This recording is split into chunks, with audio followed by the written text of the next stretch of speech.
En este último tiempo, lo religioso ha vuelto a la esfera pública. Artistas como Rosalía hablando de la luz, películas como Los Domingos explorando la vocación religiosa y en este mismo espacio, en el Cafetal, personajes como René ZZ, Jaime Lorente, Mara Jiménez de Croquetamente han hablado públicamente de su conversión al cristianismo. Algunos sugieren que Dios está de vuelta, otros dicen que en realidad nunca se fue. Pero ¿qué significa realmente este regreso a lo sagrado? ¿Estamos ante una nueva moda estética? ¿Ante una búsqueda espiritual quizás más profunda? Bienvenida y bienvenido una vez más al Cafetal.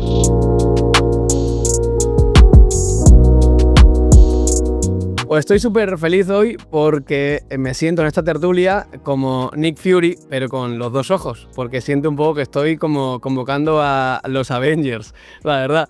Nos ha costado un poco coordinar a los Avengers para venir a esta tertulia número 2, pero me hace mucha ilusión dar la bienvenida a los que, en mi opinión, que nadie se enfade, son los dos teólogos más importantes del mundo hispanohablante que tenemos en YouTube, la verdad. Lo pienso así y doy la bienvenida muy especial a Abel de Jesús, Lucas Magnin. Bienvenidos al Cafetal, tío. Qué ilusión decir bienvenido al Cafetal. A ver quién dice algo después de esa presentación. Sí, me parece que ha sido excesivamente generoso, Josu. Yo lo pienso de verdad y además me hace ilusión porque Abel, tú vienes de tradición católica, Lucas, tú vienes de tradición protestante y la verdad soy gente que consumo bastante, con los que me gusta mucho hablar.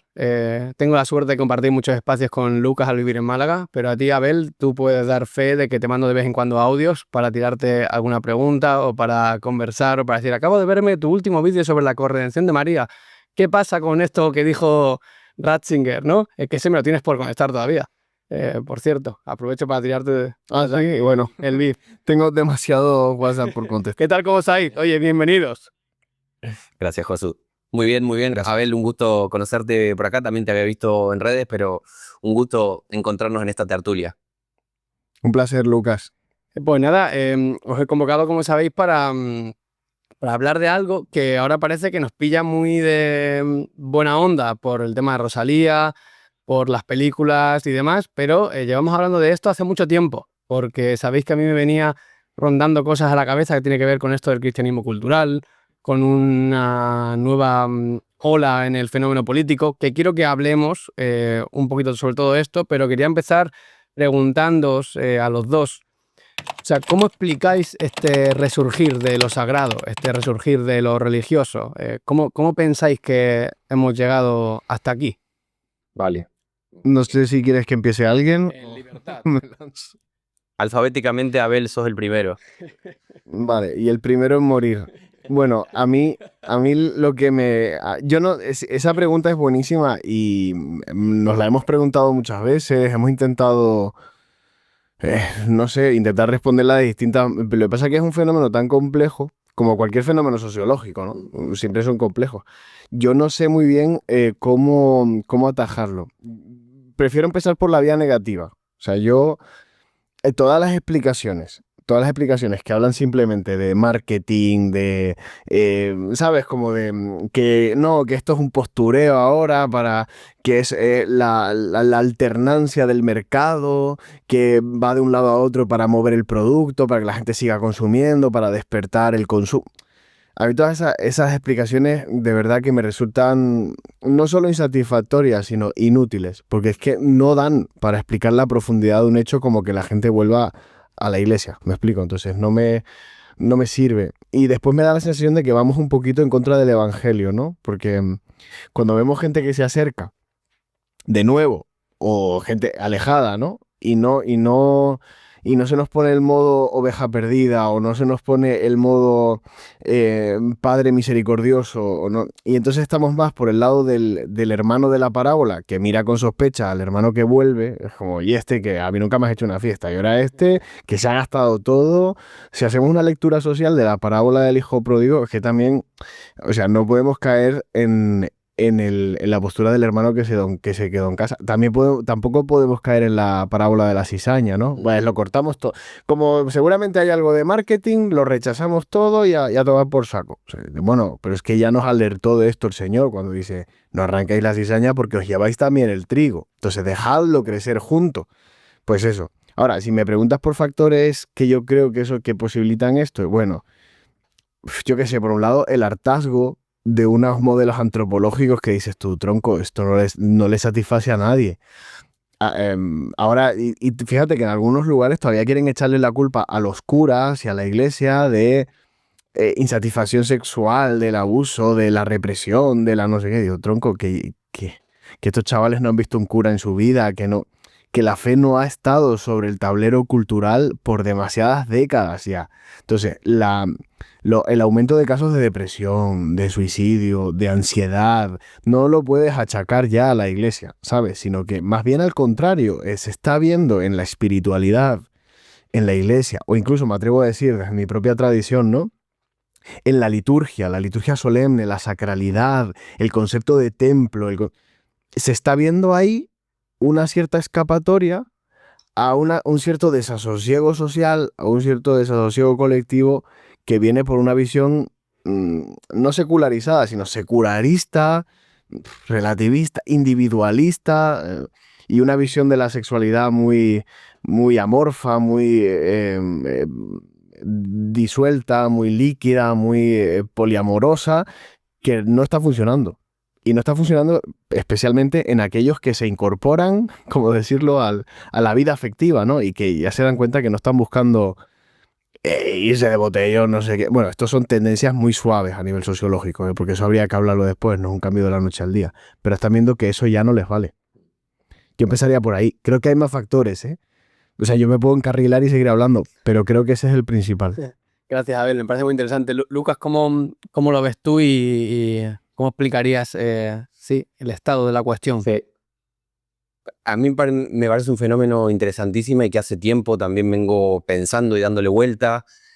Hace varios años que vengo como o escribiendo o hablando o intentando ponerle palabras porque, como bien dice Abel, es un fenómeno súper complejo tanto a nivel sociológico como a nivel religioso, todas las implicaciones que tiene, ¿no? Me podría pasar una hora respondiendo a la pregunta que me parece muy, muy necesaria en este tiempo. Quizá empezaría haciendo un poquito un raconto histórico, rápido, o intentando ser rápido. ¿Cómo es que de estar en una cultura, sí, claramente postcristiana, secularista, secularizada, pasada de rosca de todo lo religioso, cómo puede ser que en un contexto como ese vuelva a aparecer Dios como un actor en el ámbito de lo público, ¿no? Me parece interesante volver a la historia de la cultura occidental y cómo durante muchos siglos en Occidente el cristianismo funcionó un poco como un tejido básico de la cultura, ¿no? Y ahí nos remontamos a la cristiandad medieval, pero también posteriormente, o sea, cuando se rompe la síntesis medieval de la cristiandad, igual queda un tejido social colectivo compartido, digamos, de muchas maneras presente, de muchas maneras marcando las pautas, marcando las temáticas, marcando los símbolos, las palabras, las referencias, y aunque con la modernidad, siglos XV, XVI, se separa el plano y el cristianismo se fractura en buena medida, sin embargo, sigue siendo por mucho tiempo, por siglos, el idioma moral y simbólico por defecto de la cultura occidental.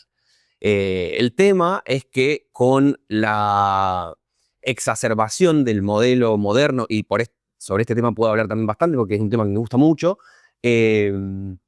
con la exacerbación de ese modelo se lleva como a esta lógica de la modernidad ilustrada, clásicamente ilustrada, ¿no? Que lleva a esta idea de la pura razón, el iluminismo, que si uno efectivamente llega a ese punto, lo religioso debería desaparecer. Pensemos, por ejemplo, en alguien como Comte, Augusto Comte, ¿no? Que dice, la humanidad ha pasado por un montón de estadios. Finalmente estamos en el momento en el cual vamos a poder pasar el estadio positivo y que desaparezca para siempre lo religioso, que ha sido más bien mágico. Entonces, finalmente estamos llegando a esta nueva etapa.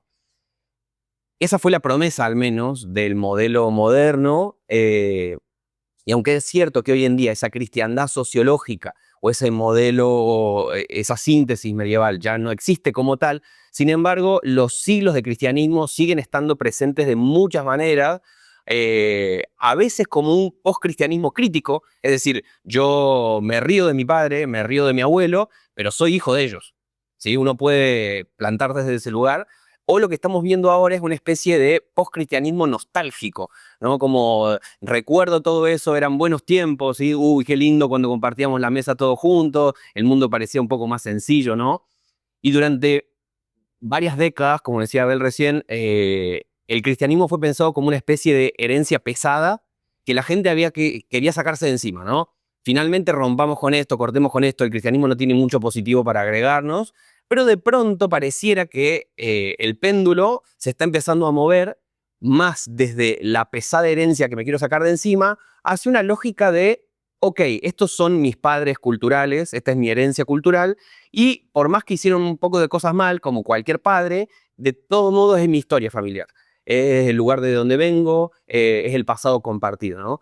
Hay un libro que publicamos hace poco en la editorial en la que trabajo, lo escribió Justin Briley, que habla acerca de el increíble retorno de la creencia en Dios, ¿no? Y Justin Briley entrevista a varios intelectuales como Jordan Peterson, como Tom Holland, y utiliza la imagen del mar de la fe, ¿no? La fe parecía que como el mar se estaba retirando, retirando, retirando y que en algún momento iba a desaparecer, pero es como el mar, ¿no? El mar tiene sus olas y va y vuelve, y podríamos pensarlo también en la lógica como de un péndulo, ¿no? La secularización por mucho tiempo significó que la religión tenía que estar relegada, recluida en el ámbito de lo privado. Uno podía tener fe, pero que se la guarde para adentro, que no la saque de ahí. Esa lógica que no es laica, sino que es como un laicismo bastante extremo, y que no necesariamente decir como, bueno, es no creyente, sino que directamente es antirreligiosa, esa sospecha permanente al fenómeno religioso, a la iglesia, llevó a que mucha gente, por mucho tiempo, si tenía una fe o tenía intuiciones religiosas, casi que las tenía que ocultar en el discurso, las tenía que maquillar muy bien, tenía que encontrar muchos subterfugios para poder hablar de eso, porque era un poco un tabú. En buena medida está produciéndose ese retorno. Desde hace algunos años se está notando en países anglo, ese retorno de la espiritualidad por otros lugares. Y interesantemente, como bien mencionaba recién a Rosalía, pero podríamos hablar de otras figuras públicas que de pronto empiezan a decir, bueno, el cristianismo quizás no está tan pasado de moda como nos habían dicho los abanderados de la secularización, ¿no? Creo que hay bastante para seguir profundizando por este camino, pero sobre todo es eso, un poco de péndulo, o esta otra metáfora acerca del mar que tiene sus olas y que como todo, tampoco hay que cantar victoria y decir finalmente volvió y listo, nos salimos con la nuestra. Claro, es acabamos de ganar la batalla, jaque mate ateo, o sea, no va por ahí tampoco la cosa. Son olas que está bueno entenderlas y está bueno cuidarse de sus excesos y aprovechar sus oportunidades también. A mí me parece que haciendo un poco de abogado de los cristianos críticos que ven esta ola, como dicen, ¿no? A mí me da la sensación de que es verdad que no se trata tanto de una confesión cristiana, que se retome una confesión cristiana, ni mucho menos, que la gente haga profesión de fe ahora a nivel cultural. No aún, aunque se dan muchos casos y muy interesantes y casos que están por salir, ¿sabes? Pero me da la sensación de que es más una cierta, ¿cómo decirlo? Que ya no hay esa vergüenza, ya no existe ese pudor a la hora de cuestionar ciertas cosas que eran dogmáticas desde el punto de vista cultural, desde el punto de vista secular, ¿no?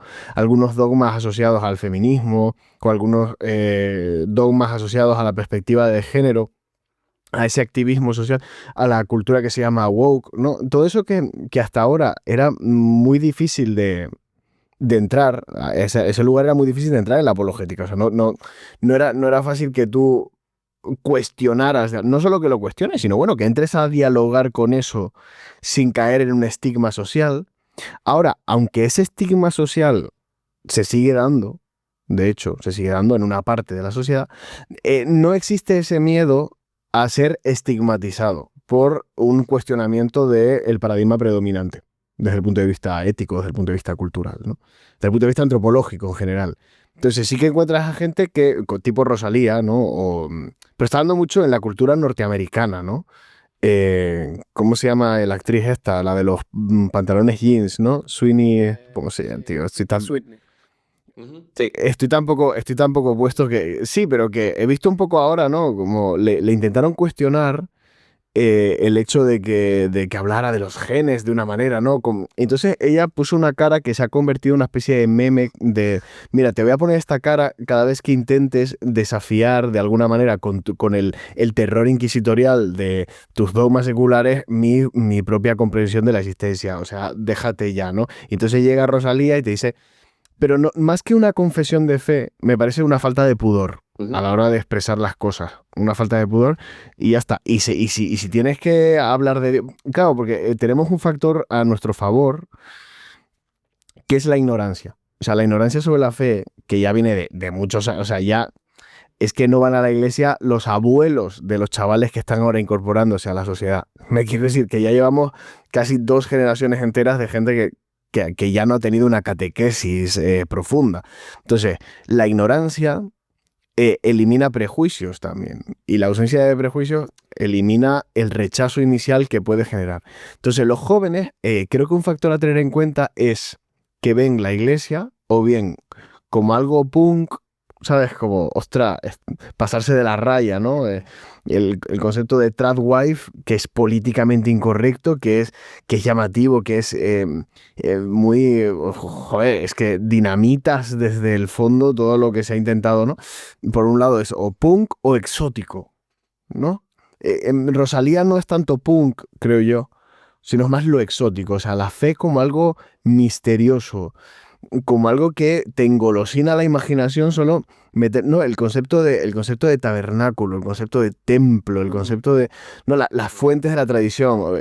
Y Rosalía, no sé qué idea tiene de Santa Teresa de Jesús o de Hildegarda de Bingen o incluso de la propia Simone Weil, ¿no? Pero hay algo ahí que le causa fascinación y que se convierte en fuente de inspiración artística, ¿no? Entonces hay 2 formas, o que te hagas cristianismo en plan contrarrevolucionario, político y demás, o que te hagas cristiano por el atractivo misterioso que percibes ahí. En el caso de los chavalillos hoy, a mí me parece que funciona un poquito más lo punk. Como los chavales que hoy pues sienten nostalgia de Franco.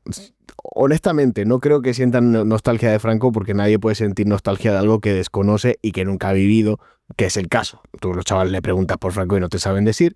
Sin embargo, lo ven como una reacción, ¿no? Es la nueva forma de quemar contenedores. Es decir, pues, ¡viva Franco! Me dicen mis alumnos. Y yo, chaval, tú sabes algo. No, pero eso. Y dentro de ese retorno reaccionario a un paradigma que consideran insatisfactorio, aquí al menos en España, se encuentra la Iglesia.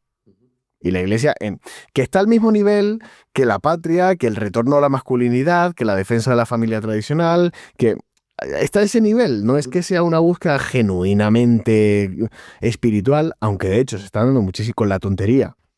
Se están dando muchísimas conversiones, como aquí el que no para quieto es el Espíritu Santo, pero que al principio yo creo que se puede encajar más en una búsqueda de la reacción violenta desde el punto de vista cultural. Y eso es interesante con fenómenos como los de Andrew Tate o incluso el de Jordan Peterson, ¿no? Que hay gente que los coloca como, sí, esas figuras de hombres de verdad, serios, masculinos, que proveen, ¿no? Como una suerte de figura.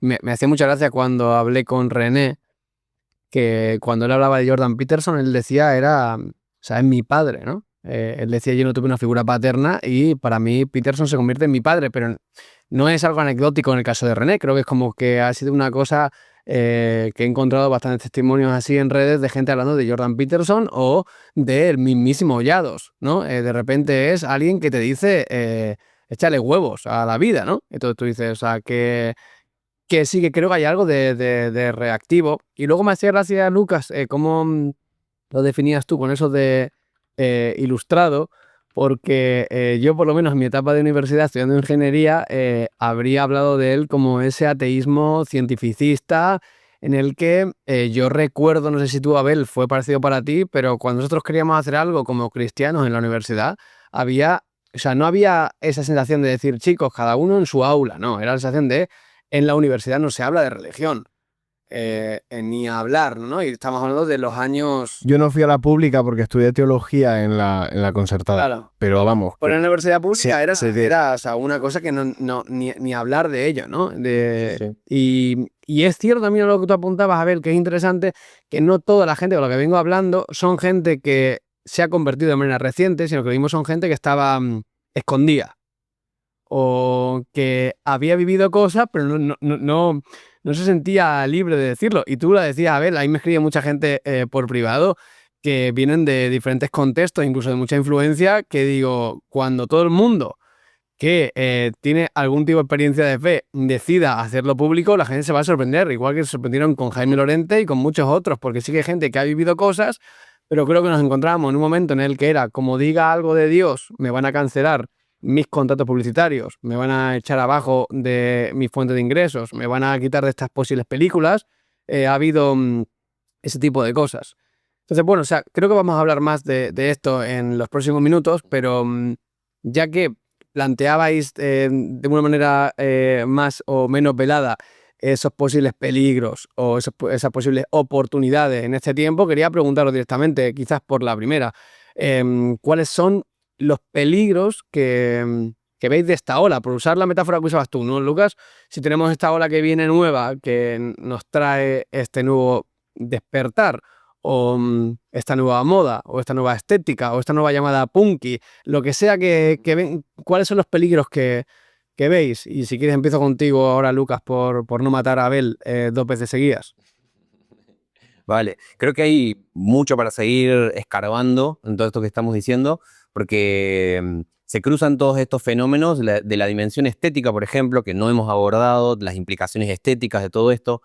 Tampoco creo que da para, o sea, creo que hay margen para seguir hablando de todo lo que implicó este frenesí antirreligioso y particularmente anticristiano en Occidente de los últimos quizás 20 años, que implicó para la gente de fe, digamos, y cómo vivió la gente que efectivamente estaba bien parada en la fe, cómo vivió eso y cómo hoy en día hay cierta noción de revancha, ¿no? Y creo que de ahí pueden brotar algunos de los mismos peligros, ¿no? Porque podemos hablar un poquito, ¿no? No sé si me dijiste de empezar con peligro, oportunidad, Sí, con ideas. peligros, con peligros. Sí, y me parece muy interesante eso que planteas, ¿eh? Eso, así que cuéntanos un poco más.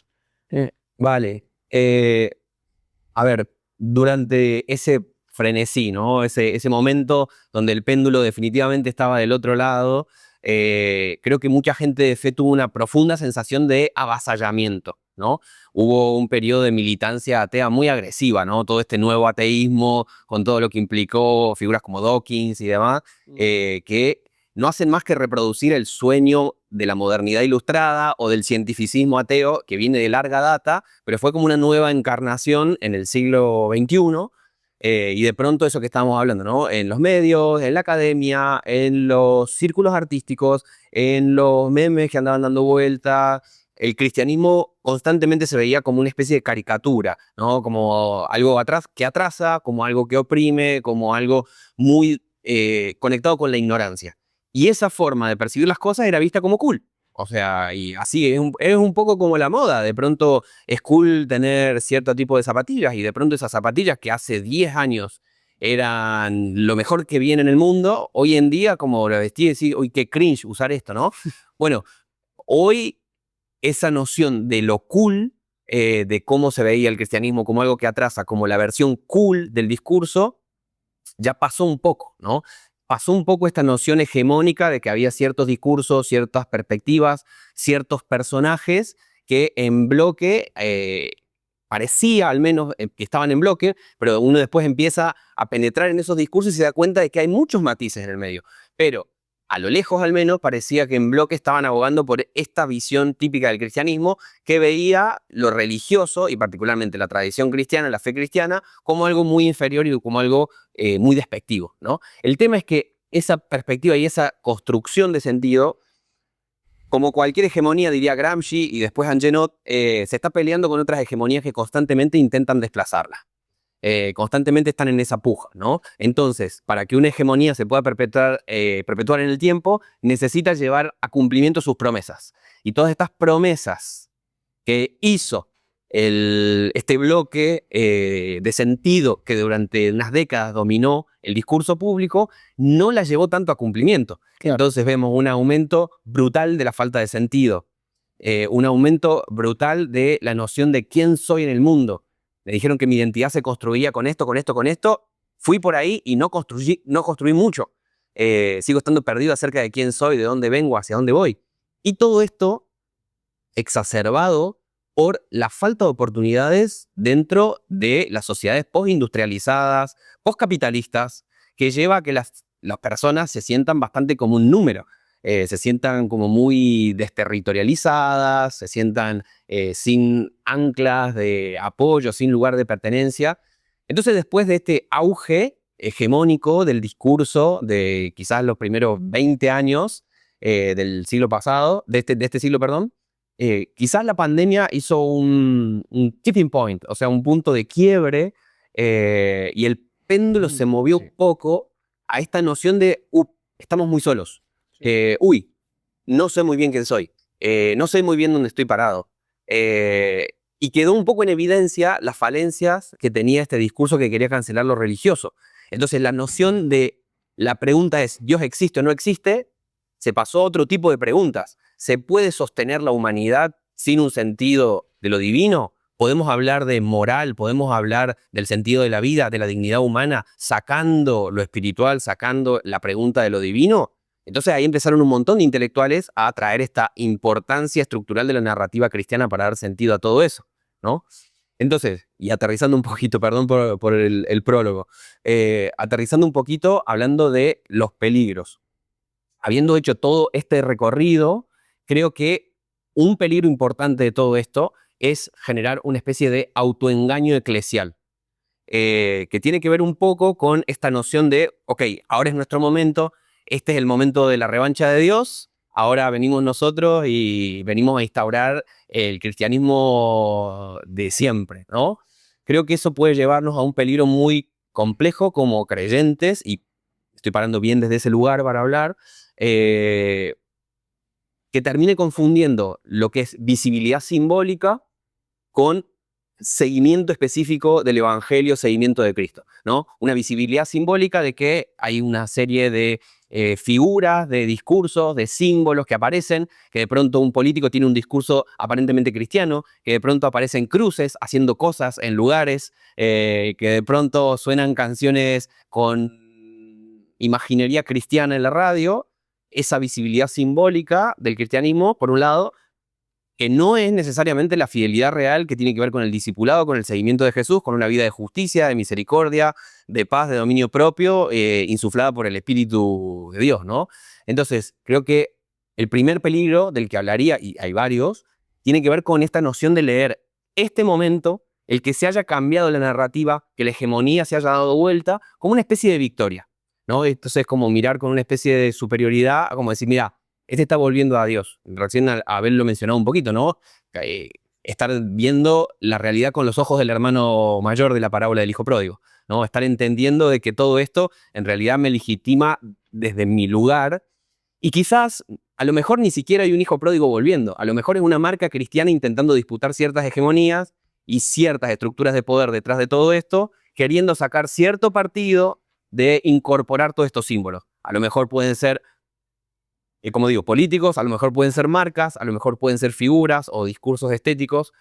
Yo nunca olvidaría de que en el centro del cristianismo está la paradoja de que la victoria está en la cruz. Entonces, cualquier tipo de triunfalismo que exista al respecto de esta especie de revancha de Dios me parece peligroso, ¿no? Estoy hablando desde la visión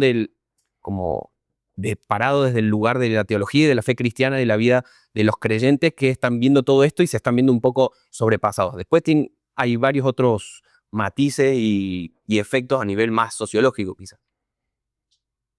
Abel. Yo, o sea, la verdad que yo soy optimista, ¿eh?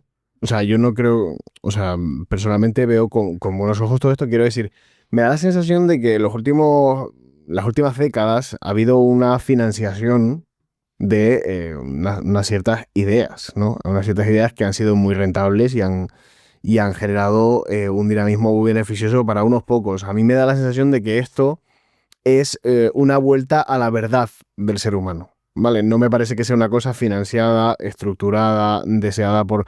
que después se aprovecha, ¿no? O sea, el mercado siempre va a aprovechar cualquier cambio social y va a intentar anteceder, predecir que vaya a suceder eso para luego explotarlo, ¿no?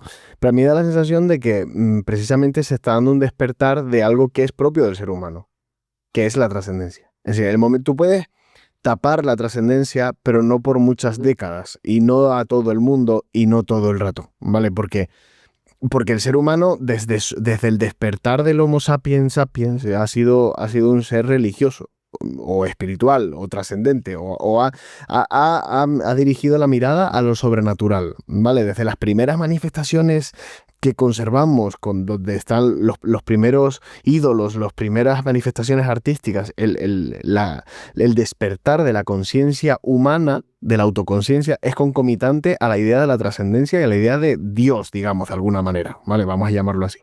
Entonces, eso forma parte del ser humano. Cuando tú has intentado reprimir por muchas décadas ese alongamiento trascendental del ser humano, eso es la botella de champán que estás agitando con el tapón puesto. Por el momento la tapa salta y de alguna manera vuelve otra vez todo este caudal religioso o espiritual, que en nuestro caso es un despertar cristiano. Es casi inevitable que así sea, ¿de acuerdo? Aunque sea confesional, o ya hablaremos de qué tipo de despertar se está dando, ¿no? Pero en este caso, y a mí me parece que es eso, es el ser humano siendo humano en esta situación. ¿Cuál es el riesgo que yo veo de todo esto? Para mí el riesgo es que el motor principal de esto no sea la propia relación con Dios, me refiero a la propia espiritualidad, el propio anhelo del hombre por lo sobrenatural, y en este caso el evangelio, ¿no? No sea el motor principal de este cambio cultural, sino que el motor principal sea la ideología, en la que la religión sea simplemente una superestructura, un añadido, el barniz, ¿no? Un elemento más de esta...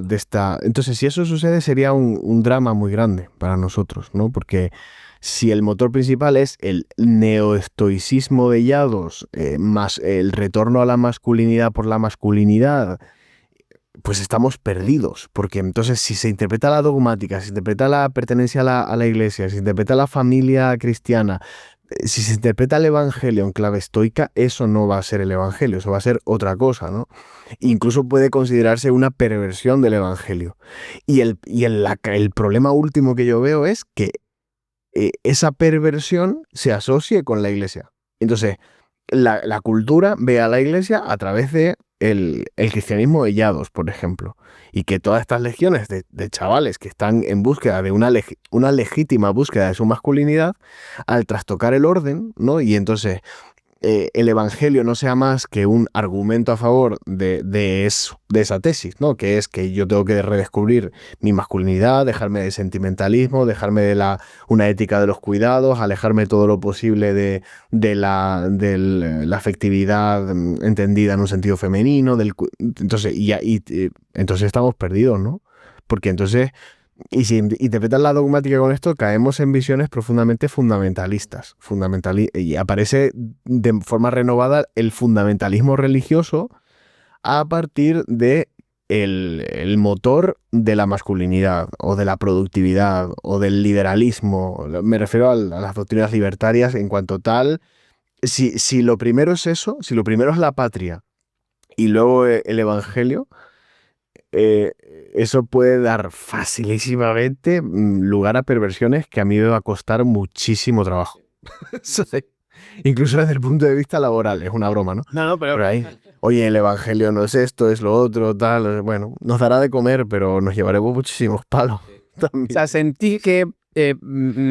porque esto creo que vamos a hablar un poquito más y os voy a tirar un poco más de la lengua en este aspecto, pero sentís que es algo que está ocurriendo ya. O sea, ese fenómeno en el que de repente el cristianismo viene como una suerte de añadidura a la sopa ideológica, ¿no? Es como de repente, que creo que hablabais, ¿no? Y no solamente creo que ha habido un péndulo de quizás que lo trendy o lo que estaba de moda era un discurso ateo materialista, quizás creo que durante un tiempo ha habido una especie de funa o de cancelación a todo aquel que tuviera una suerte de concepción más conservadora o incluso de derechas, porque lo que era ser moderno era ser de izquierdas, era tener ciertas visiones sobre el feminismo, sobre el género, sobre el lenguaje, ¿no?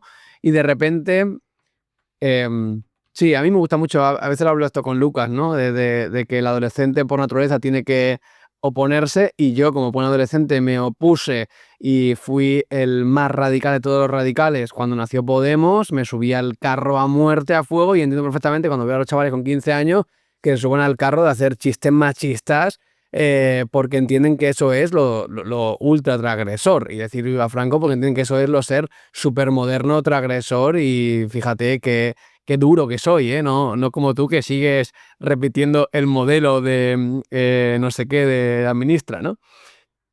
¿Creéis que está ocurriendo eso, que de repente sí está entrando un nuevo caballo ideológico o una nueva figura ideológica que sería más esto de volver a los tiempos de oro, volver al conservadurismo?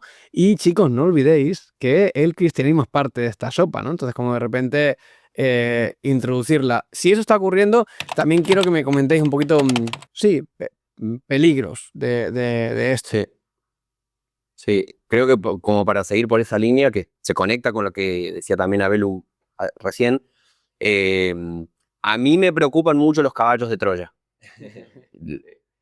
Me preocupan muchísimo, y en ese sentido siempre es de celebrar que personas dejen entrar el viento del Espíritu, siempre es de celebrar. Ahora, también creo que una actitud profundamente profética y cristiana implica siempre estar atento a las diferentes máscaras que se quiere poner el César en su intento de que lo llamemos Señor, sacando de ese lugar a Cristo, ¿no? Esta declaración de los primeros cristianos de que Cristo es el Señor fue programática, porque implicaba necesariamente estar diciendo Cristo es el Señor, el César no. Y esa actitud fue clave también para construir una teología cristiana en diálogo con un montón de cosas, pero diferenciándose de un montón de cosas. En ese sentido, la teología cristiana no hizo gueto, no se quedó dentro de sus propias paredes, sino que constantemente buscó conectar, buscó dialogar, tender puentes, pero siempre con la lógica de fondo de el excepcionalismo de Jesucristo en diálogo con todas las otras cosas, ¿no? El tema es que yo creo que hay actores muy interesados en cooptar a Cristo para su narrativa, y que en ese sentido, desde la fe, se le pueda abrir la puerta a caballos que parecen, no sé, parecen abanderados de la fe cristiana, pero que en realidad están escondiendo todo otro tipo de intenciones a nivel político, a nivel económico, a nivel cultural, incluso a nivel religioso, ¿sí? Cosas que no tienen que ver con el Evangelio de Jesús, que pueden quizá usar un lenguaje y una simbología cristiana, a lo mejor para ganar legitimidad artística, en un contexto en el cual se fue el péndulo para otro lado, quizás para ganar votos, en un contexto en el cual hoy en día, como dice un libro famoso que tiene Almen y que le gusta mucho, donde la rebeldía se volvió de derecha, donde en un contexto como ese quizás está bueno hacer uso de esta profunda biblioteca de recursos, de imágenes, de palabras, de frases, que es el cristianismo. Y a lo mejor me sirve a mí para ganar cierta legitimidad y traccionar cierta cantidad de votos, además de un público cautivo, cristiano, que cuando ve que yo le estoy haciendo esos guiños, dice, este es de los míos, este es mi abanderado para salir a luchar estas batallas, ¿no? Figuras que de una forma u otra, de manera más orgánica o no, se pueden a lo mejor presentar como defensores de la fe, pero en el proceso están instrumentalizando esa misma fe. A mí me preocupa muchísimo la instrumentalización de la fe, porque el nombre de Dios es tremendamente poderoso. El nombre de Dios hace que la gente mate y muera. Entonces el que tenga a Dios de su lado tiene muchísimo poder. Por eso me parece tan importante constantemente estar recordando dónde están las verdaderas fidelidades detrás de todo esto. Vos podés citar la Biblia, podés sacarte fotos en templos, podés utilizar lenguaje cristiano, pero en el fondo estar basando tu discurso, y tu propia propuesta en un discurso y en una lógica completamente anti-evangelio, con una lógica de puro poder que nada tiene que ver con el evangelio de Jesús, ¿no? Todo eso me parece radicalmente anticristiano, y justamente los ídolos contra los que podemos caer son los ídolos que se parecen mucho al evangelio, no los ídolos que se parecen poco. Los ídolos que evidentemente son anti-evangelio, que están lejos del evangelio, hay menos, no es que no se pueda cometer ese error y hacer un montón de piruetas simbólicas como para caer en ese ídolo, pero es mucho más fácil caer en un ídolo que vos lo ves y más o menos parece que se parece al Dios verdadero. Os lo ves y decís, Total. tiene algo que ver con todo eso. Por eso creo que en las iglesias, hablo desde el mundo protestante que lo conozco más, pero también veo cuestiones similares en el mundo católico. En las iglesias donde quizás un contexto más de tradición conservadora puede sentir que todo eso puede empatizar bastante más con una construcción simbólica dentro de lo conservador, Total. mientras que en ese auge más de izquierda, si se quiere, o más progresista, si se quiere, parecía que era un ídolo muy lejano, por así decirlo. Había que hacer muchas más piruetas epistemológicas como para llegar a adorar ese ídolo. Siendo que estos otros ídolos, porque repiten algunas cosas, como, no sé, o valores, o familia, o comunidad, o verdadera identidad de hombre y mujer, nos puede llegar a dar la idea que todo eso simplemente por utilizar ciertas frases o ciertas palabras, juega lo mismo. Y el problema acá me parece que cuando el cristianismo, cuando la iglesia se convierte en un apéndice de otras cosas, cuando se convierte en una nota al pie de otros discursos, cuando se convierte en una mera máquina que está siéndole útil y que está siendo instrumentalizada por otras cosas. Cuando pasa eso, la fe pierde su voz, la fe termina bendiciendo cualquier cosa, porque es uno de los nuestros, y como dijo Dylan en una canción hermosa con God on Our Side, o sea, vamos a hacer todas estas cosas porque Dios está de nuestro lado, ¿no? El tema es que si nos subimos a ese barco, acríticamente, cuando ese barco se hunda, y todos los barcos tarde o temprano se hunden, todos los barcos tarde o temprano la chocan, todas las hegemonías tarde o temprano se terminan, todos los imperios tarde o temprano caen. Si nos subimos acríticamente a ese barco, sea cual sea uno más progre, sea uno más conservador, si nos subimos a ese barco, cuando ese barco se hunda, la iglesia se va a hundir. En ese sentido, la iglesia tiene que saber mantener cierta distancia profética de la realidad y poder reconocer y estar constantemente juzgando, interpretando los tiempos con discernimiento. Abel, me interesa mucho saber tu opinión sobre esto que comentaba Lucas. Sí, porque yo creo que es distinto, fíjate. Creo que tenemos riesgos distintos y voy a meter ahí como una cuña de controversia para animar el debate. Me parece que es más, tiene un riesgo mayor en las iglesias evangélicas, me parece, o en las iglesias más liberales, ¿no? Que no pertenecen a una gran institución, ¿no? Como en el caso de España, la Conferencia Episcopal, la Santa Sede, ¿no? Yo doy las gracias porque estos órganos magisteriales regulan mucho que la fe pueda caer o escorarse hacia una ideología, ¿de acuerdo? ¿Por qué? Me explico. Nosotros, como iglesia en España, hubiéramos caído ya hace tiempo en manos de Vox, por ejemplo, por un ejemplo. No digo que Vox esté más o menos lejos de la fe ni nada, no estoy haciendo un juicio de valor. Si no fuera porque Vox desacredita de forma recurrente a la Santa Sede y a la Conferencia Episcopal, ¿sabes? Porque no encaja, el magisterio de la iglesia no encaja con su programa político. Pero es que debe ser así, me explico. Y entonces eso a mí me produce cierto consuelo, en el sentido de que para mí el riesgo es las lecturas equivocadas del Evangelio. Es decir, que en el mejor de los casos, y que la sociedad vuelva al Evangelio, en el mejor de los casos, lo haga con unos ojos moralistas, o unos ojos políticos, o con ojos liberales, ¿no? En el fondo, es una lectura distorsionada del Evangelio y no da vida. O sea, el Evangelio no se convierte en fuente de vida. Se puede convertir en fuente de lucha, en fuente de reivindicación, en fuente de intelectual, pero no se va a convertir en fuente de vida. Y eso es lo que a mí me importa en este caso, ¿no?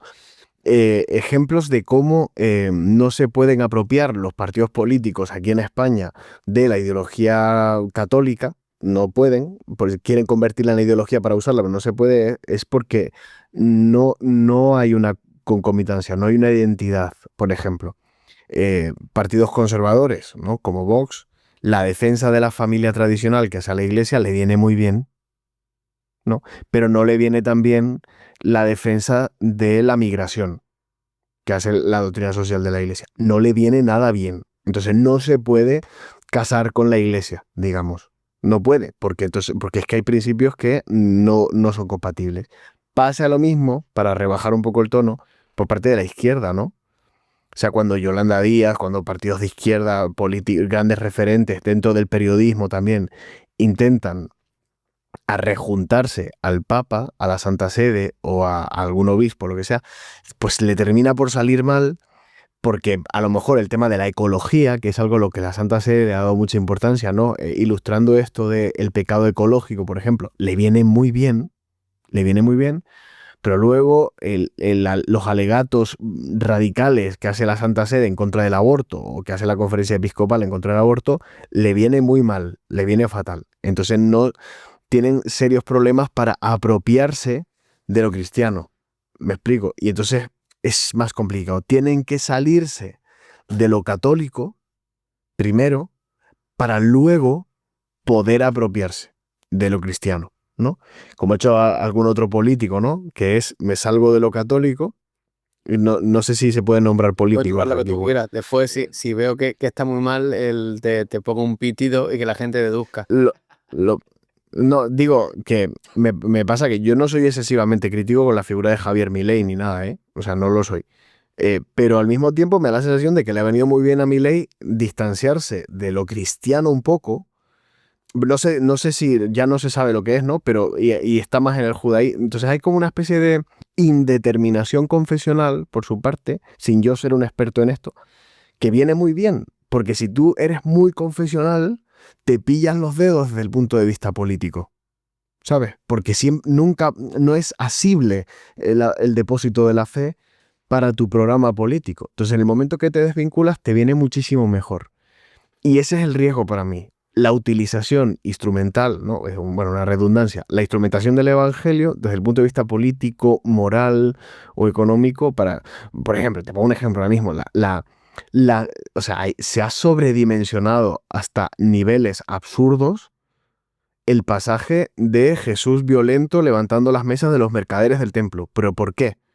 Porque hay un despertar violento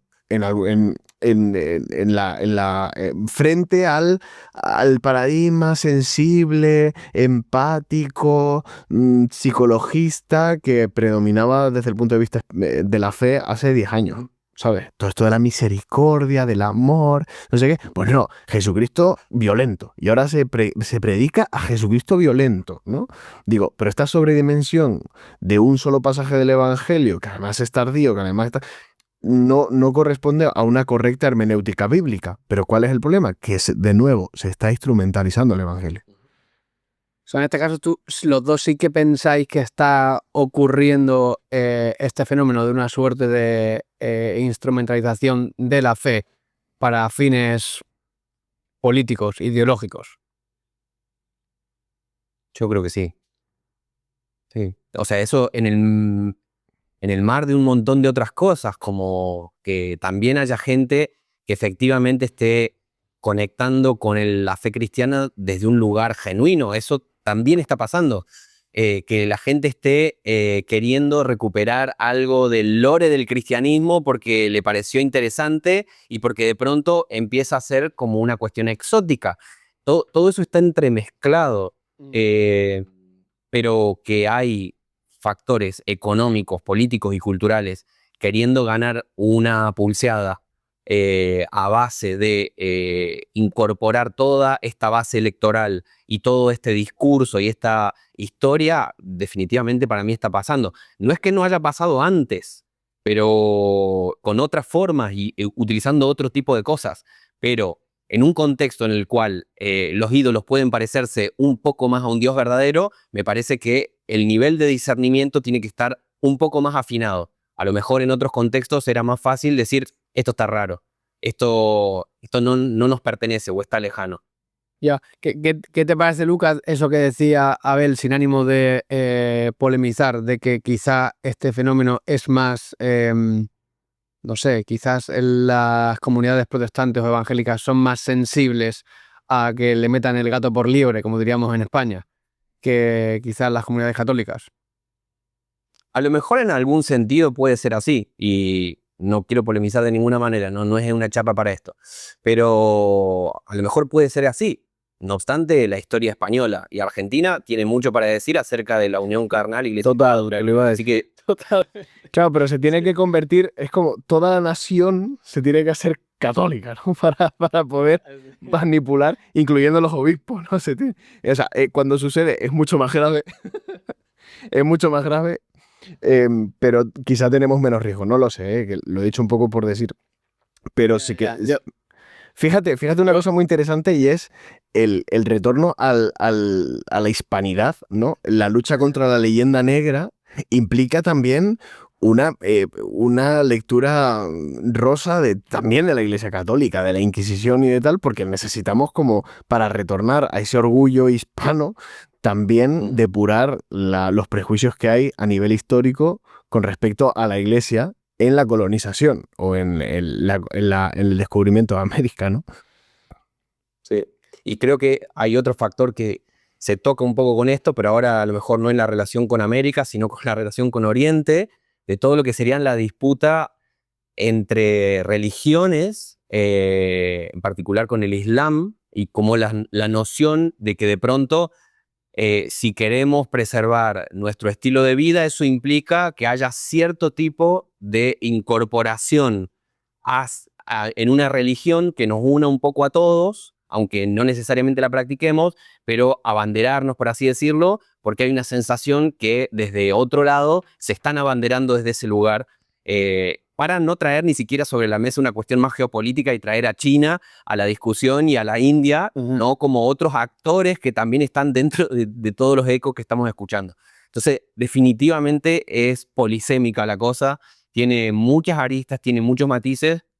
La gente a nivel personal y a nivel grupal se está abanderando o está incorporando algunos elementos, por motivaciones muy diferentes. Definitivamente eso, por motivaciones muy diferentes.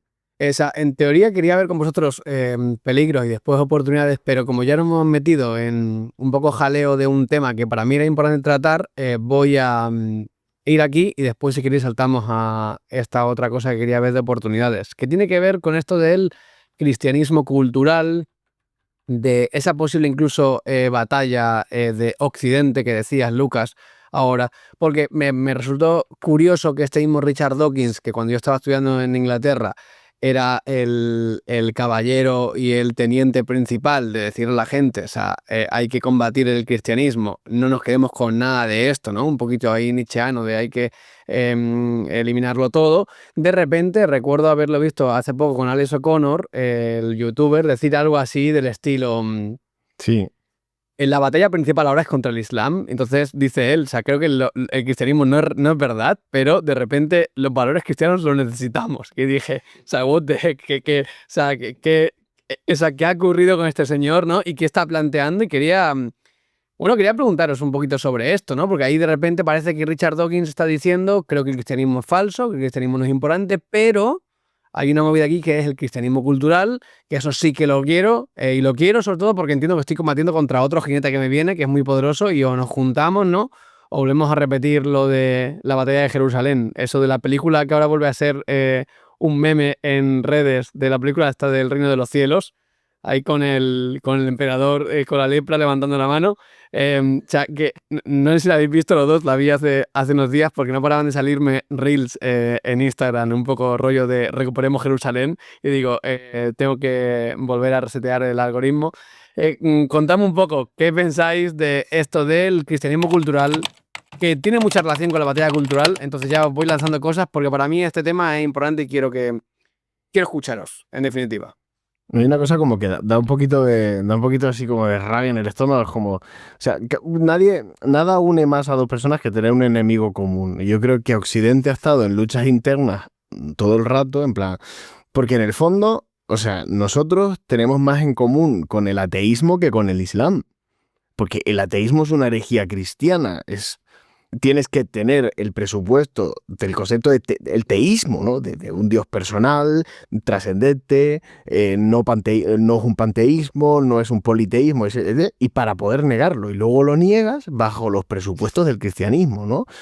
Yo qué sé, Marx, Nietzsche, están en continua interlocución con el Evangelio, porque necesitan estar en interlocución con el Evangelio para dar a luz su propio ateísmo, ¿no? El caso de Nietzsche, que el Evangelio, creo que si no me equivoco, el de Marcos, es la cita a pie de página más frecuente en Así habló Zaratustra. ¿Por qué? Porque está todo el rato en diálogo. Entonces el ateísmo nace de ahí.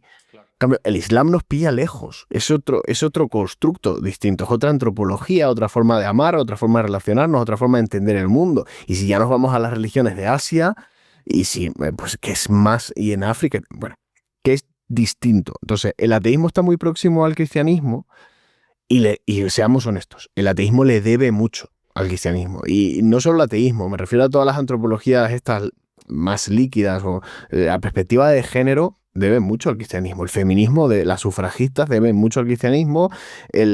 Incluso, no sé, me atrevo a decir que lo queer también, en cuanto a negación de todo lo anterior, debe mucho al cristianismo, porque lo queer no surge en Arabia Saudí. No, me explico, o sea, quiero decir que no, que es algo que el concepto de libertad, el concepto de igualdad, el concepto de misericordia, son factores que vienen con el Evangelio y que permiten el nacimiento de esto, junto con también con el helenismo del que está preñado el Evangelio, también en griego, ¿no? O sea, toda esta combinación apostólica que hay entre los valores genuinamente jesuológicos, por así decirlo, y la manera en la que eso se une con el helenismo, eso da a luz a Occidente. Y ahí tenemos nuestras luchas internas, nuestras confrontaciones. Ahora, llega el Islam y entonces dice, espera, nosotros nos estamos peleando aquí, pero es que esto acaba contigo y acaba conmigo. Estoy haciendo una versión, veis que bastante maniquea, ¿no? Pero bueno, simplificando. Simplifica. Esto no tiene nada que ver ni con lo woke, por mucho que muchos quieran decir en fin, no entro ahí. Que va contra lo woke y va contra lo cristiano también. Me refiero al concepto de mujer, el concepto de familia, el concepto y demás, de política, el concepto de democracia cristiana, ¿no? Se entiende. Una democracia de los monjes, ¿no? Una democracia que nace también, de alguna manera, o que se vehicula a través del cristianismo hacia Occidente, ¿no? Desde la antigüedad.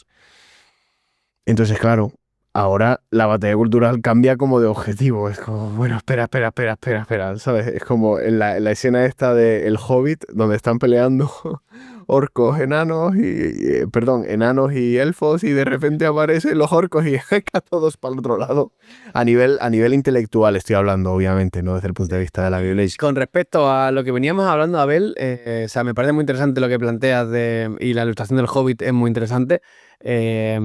Ilustrativa, nunca mejor dicho. O sea, ¿qué peligro le ves a esta batalla cultural y tal como se va planteando con tu cristianismo o con el cristianismo en general? Iba a decir primero un disclaimer, ¿no? No considero que los musulmanes sean los orcos, ¿vale? Todos mis amigos musulmanes que están al otro lado, no va por ahí. Y precisamente yo creo que este es el riesgo continuo, ¿no? Cuando tú instrumentalizas el cristianismo desde el punto de vista político, solo te queda hacer una cruzada.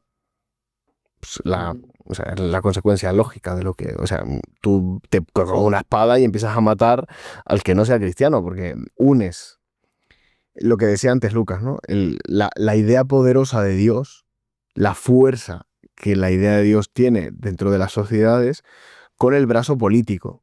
Y cuando unes esas dos cosas, un resplandor y hace ¡pum! Y ya está aquí la guerra. O sea, es lo que tiene consecuencias desastrosas. Entonces empiezas a hablar de Jesús levantando las mesas de los mercaderes del templo. Y obvias todo lo demás. El otro 87,4% del Evangelio en el que Jesús se muestra pacífico, me explico, y muere en la cruz como cordero llevado al matadero y dice, bienaventurados los que trabajan por la paz. O sea, no sé. ¿Me explico? O cuando le para la mano a Pedro con la espada. El problema es que si unes la espada del brazo político y la fuerza de la fe, puedes tener resultados impredecibles y de muy graves consecuencias. Sí. ¿Qué piensas, Lucas, de esto? Comparto acerca de la gravedad, de lo que podría traer y de lo impredecible también. En algún punto, cuando empezamos a salir de las guerras intestinas dentro de la tradición y la herencia cristiana, incluso si es post-cristiana, no deja de haber brotado de un suelo cristiano. Cuando salimos de esas guerras intestinas hacia adentro y empezamos a abrir la cancha, pareciera un poco que estamos entrando en una especie de guerra fría, pero multipolar, ¿no? Porque hay una guerra fría más en la lógica con el Islam, al mismo tiempo que se debe mantener una guerra fría hacia las propias diferencias dentro del propio entorno occidental, al mismo tiempo que nunca hay que olvidar que China viene con fuerza y todo eso, ¿no? Como pareciera una especie de lógica de guerra fría que hace que, en general, haya una noción grande de peligro. Y la gente, cuando siente mucho peligro, hace cosas generalmente desde las cuales después puede arrepentirse un poco. Hay mucha sobrereacción ante la noción de peligro, que a veces es la forma de mantenerse vivo y está genial, pero a veces puede llevarnos por lugares un poco raros. Estoy corrigiendo ahora un libro de una historiadora norteamericana que se llama Nadia Williams, y el libro se llama Cristianos culturales en la iglesia primitiva. ¿Ok? Es muy interesante la lógica, porque básicamente su bajada es que el cristianismo cultural no es un invento de los últimos 20, 30, 50 o 100 años, Wow. sino que Interesante. encontramos fenómenos de cristianismo cultural en la iglesia primitiva, ¿no? Y ella se intenta hacer como un rastreo dentro del Nuevo Testamento, en el cristianismo preconstantiniano y en el cristianismo postconstantiniano, ¿no? Entonces, el cristianismo cultural siempre sería una tentación de la fe cristiana, ¿no? Es decir, personas o grupos que se identifican o abrazan de alguna manera el cristianismo, pero pensando y viviendo dominada más por las normas de su propia cultura que por la invitación de Jesús, ¿no? Entonces el cristianismo puede de diferente manera ser una especie de identidad civil, es decir, nosotros somos un país cristiano, o una especie de distintivo occidental. Estos son los valores cristianos del occidente, o incluso una cuestión medio tribal, que a veces tiene un poco este matiz en redes sociales, ¿no? ¿Somos nosotros o ellos, ¿no? Como esta lógica que estaba diciendo recién de la peli de... ¿cómo es el reino de los cielos, no? Sí. Y en ese sentido, el cristianismo cultural no responde específicamente a la llamada de seguimiento de Jesús, sino más bien se ubica en el mapa. Y se ubica en el mapa en oposición a, ¿no? Por oposición me convierto en esta cosa, ¿no? Sí me parece muy importante para entender como las implicaciones que puede llegar a tener todo esto, también volver a la historia y a la historia del siglo IV, cuando el cristianismo, por una serie de motivos, por una serie de procesos históricos, pasa de ser una minoría a menudo perseguida, a menudo martirizada, a estar en un diálogo muy ida y vuelta con el imperio, hasta eventualmente lograr que el imperio fuera un imperio cristiano. En un primer momento, y eso se ve mucho, por ejemplo, en los textos de Eusebio de Cesarea, se celebra todo eso, ¿no? Es decir, finalmente nos salvamos de que nos maten. Encontramos en Constantino, en el año 313 con el Edicto de Milán, encontramos en Teodosio en el año 381 con el Edicto de Tesalónica, encontramos el brazo armado que necesitábamos para poder defendernos y para ser nuestro abogado delante de las complejidades del mundo, ¿no? El tema es que algo se rompe para mí en ese momento.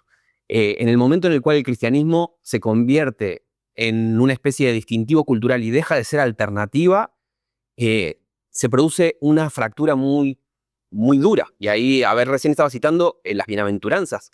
Las bienaventuranzas constantemente recuerdan el factor minoritario, el factor marginal, el factor contracultural que tiene el cristianismo, ¿no? Y si el cristianismo se vuelve imperial en sus diferentes manifestaciones de lo que se entiende como imperio, se pierde esa alternativa, se pierde la noción de éxodo. Es decir, deja que mi pueblo salga al desierto. O sea, no podés ser pueblo de Dios y todavía estar construyendo pirámides, ¿no? Hay una noción de éxodo, de salida. Si simplemente el cristianismo tiene que ver con una partida de nacimiento, se está perdiendo algo muy profético en cuanto a la capacidad del cristianismo de generar un estilo de vida alternativo, en cuanto a la capacidad de mirar proféticamente la realidad. Un poco que cada vez que el cristianismo se confunde con Occidente, la iglesia termina siendo un poquito el capellán del imperio de turno, ¿no? Y los imperios tienen intereses de que esté cubierta esa dimensión simbólica también. Entonces, sí me parece muy importante poner esto sobre la mesa, no para que de pronto hagamos una huida al desierto, ¿no? Que fue lo que pasó, por ejemplo, en el siglo IV. En todo este contexto, mucha gente dijo, la única forma de que el cristianismo se salve es irnos al desierto. Estaría para hablar en otra charla sobre las implicaciones de todo eso, ¿no? Yo diría en un primer momento que no creo que esa sea la respuesta, ¿no? Irnos al desierto y escapar de toda la realidad porque todo es peligroso y todo es problemático. Sí creo que implica un profundo nivel de discernimiento para entender que nuestras armas no son carnales, nuestras armas son espirituales, y que esta dimensión de la batalla cultural tiene a menudo otras intenciones que lejos están del Evangelio, y que Cristo en ese sentido no tolera dos señores, y que a menudo nos vamos a ver un poquito en la disyuntiva de tener que elegir a qué señor vamos a querer, ¿no? Y siempre la alternativa cristiana va a estar llamándonos a ese seguimiento radical. Si alguien nos estuviera escuchando de manera sencilla y dijera, oye, no entiendo bien o sea, cuál es la problemática con el cristianismo cultural versus el cristianismo. O sea, si tuvierais que responder de manera sencilla, o sea, ¿por qué el cristianismo no puede ser un movimiento como cultural, como el cristianismo cultural? ¿Qué diríais cada uno? No sé, empiezo. Yo remitiría un poquito al Concilio Vaticano II, como católico, ¿no? Que es como un órgano que ya reflexionó mucho sobre las relaciones de la Iglesia con el mundo, especialmente en un documento que se llama Gaudium et Spes, en el que se afirma la autonomía de las realidades temporales. ¿De acuerdo? Precisamente por lo que ha dicho Lucas. Es decir, el cristianismo es, si nosotros leemos el Evangelio, no solo las bienaventuranzas, ¿no? Sino todas las parábolas del reino están apuntando a la pequeñez, ¿no? El grano de mostaza, la levadura en medio de la masa, la lámpara que ilumina todo el salón, el niño en medio de los adultos, el concepto de pobreza, ¿no? Como la salvación viene por lo pequeño, no por una identificación unívoca con la cultura o la política, ¿no? Entonces, el Concilio Vaticano II precisamente habla de esto, ¿no? Y habla de este principio de las autonomías, un poco esto de dar al César lo que es del César, que es un dicho que el refranero está en el refranero, dar al César lo que es de César y a Dios lo que es de Dios. No se puede pagar un doble tributo en este sentido. Que al cristiano se le llama a ser buen ciudadano y buscar los bienes, el bien común, la justicia social, entendida en un sentido evangélico, ¿no? O sea, se le pide que busque eso. Incluso en la obediencia a los gobernantes, fíjate, una iglesia perseguida también en la comunidad apostólica que afirma el principio de la obediencia a los gobernantes, precisamente porque, pues mira, somos, como dice San Pablo, peregrinos en este mundo, moradores del cielo. Nuestra ciudadanía es celestial y estamos aquí pues haciendo lo que podemos, en una realidad caída. En el momento en el que eso no se tiene claro, volvemos a utopías o irenismos de la cristiandad que se han dado y han gozado también de respaldo pontificio y todo. O sea, esto ha sido así porque hubo una época en la que vino muy bien para la Iglesia conforme a intereses más o menos genuinos, que pueden ser más mundanos, porque hemos tenido en la Santa Sede, ha habido de todo un poco, o pueden ser intereses genuinos de preservar los valores cristianos frente a amenazas externas, por ejemplo, ¿no? Mediante la cierta connivencia o cierta alianza, por mejor decir, con los reinos cristianos europeos, por ejemplo, ¿vale? Que no lo juzgo, o sea, es muy difícil juzgar eso a nivel histórico, pero hoy en día, con ya lo que sabemos, la experiencia que tenemos, la clarividencia que tenemos también desde el punto de vista magisterial para para saber diferenciar bien las cosas, habría que afirmar de nuevo la autonomía de las realidades temporales. Ningún modelo político eh, goza de identificación con el Evangelio. Ninguno. Y en el momento que eso pase, el cristianismo efectivamente ha perdido mucho de lo que, mucha cercanía a Jesucristo, que Jesucristo, recordemos, no gozó de el respaldo de las autoridades políticas de su tiempo, sino gozó de perplejidad en el caso de Herodes y persecución en el caso de Sanedrín y de condena por parte del imperio. Entonces, Sí, sí, comparto. Creo que nunca hay que olvidar esa dimensión del Evangelio porque me parece fácil entrar en triunfalismos que terminen desfigurando un poquito cuál es el corazón de la esperanza cristiana. Me parece que en esta lógica de la batalla cultural que he visto durante varios años, de una forma bastante en bloque, a muchos cristianos subiéndose a ese barco, diciendo, este es el barco que nos va a salvar de la tempestad. Desde hace algunos años estoy sintiendo que mucha gente está empezando a notar las complejidades y las contradicciones de todo eso. Muchos creyentes honestos están diciendo, parecía que íbamos exactamente en la misma dirección, estoy viendo que no. He notado varias personas que han empezado a ver eso. A mí el fenómeno de la batalla cultural, primero que no es nuevo, esto viene de Estados Unidos de hace décadas. Y es muy loco cómo muchas cosas que se han vivido en Estados Unidos después encuentran su forma de extenderse en Occidente de diferentes maneras. Hay algunos autores que hablan de la usamericanización de Occidente, ¿no? Las cosas que pasan en Estados Unidos eventualmente terminan encontrando otras formas de penetrar en otras latitudes también, ¿no?